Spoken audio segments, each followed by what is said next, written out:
निवडणूक झाल्यापासून शहरांमध्ये ज्या प्रकारचा मॅन्डेट लोकांनी दिलाय, तर एक साहजिक संभ्रम लोकांमध्ये असा होता की शहराचा विकास होईल की नाही, राजकीय वादामध्ये जो निधी शासनाच्या माध्यमातून येतो तो खर्च होईल की नाही आणि शहराचा विकास होईल की नाही, अशा प्रकारचे अनेक प्रश्न लोकांच्या मनामध्ये होते किंवा आहेत.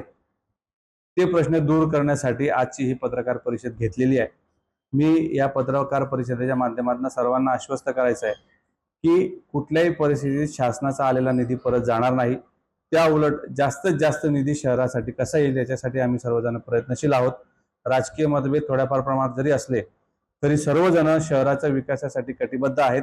येणाऱ्या काळामध्ये जो पण निधी असेल तो निश्चितपणाने वेळेत खर्च केला जाईल. शहरवासियांना कुठल्याही प्रकारचा त्याचा त्रास होणार नाही हे आश्वासन देण्यासाठी आजची पत्रकार परिषद घेतली होती. जे प्रश्न पत्रकारांनी विचारले त्यांना सकारात्मक प्रतिसाद देत आम्ही उत्तरं दिलेली आहेत.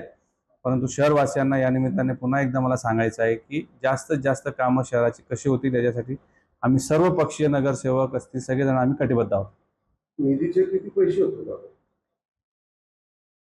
खास करून अल्पसंख्याक निधीचे 4,37,00,000 रुपये होते. तो निधी खर्च करत असताना तो नगरपालिका खर्च करेल की पीडब्ल्यूडी खर्च करेल असा वाद सुरू आहे.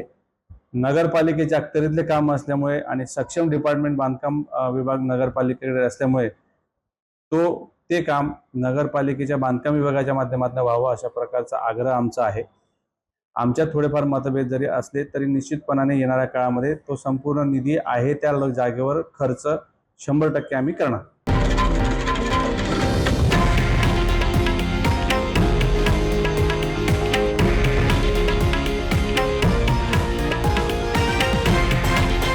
हे आहे देशातील नंबर 1 न्यूज नेटवर्क आणि आपण पाहत आहात TV9 मराठी, एकमेव.